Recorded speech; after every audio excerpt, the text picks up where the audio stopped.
That's new. Oh, this is very new.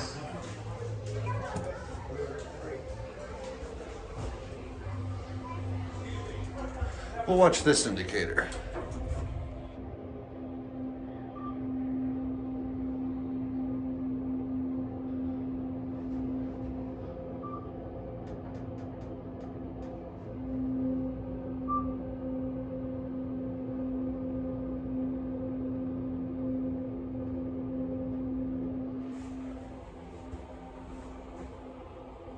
Not sure which side's gonna open. This one.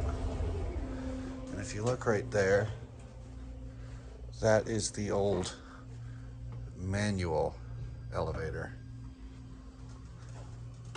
This one is a brand new installation. I'm gonna ask and see if I can get a video of that manual car.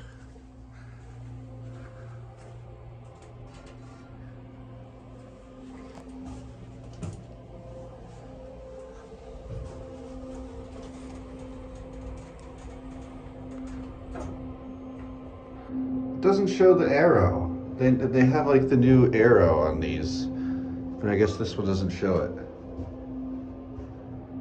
It's got the Kone 24/7 emergency communication. This is a pretty nice elevator overall. I think Kone did a good job here.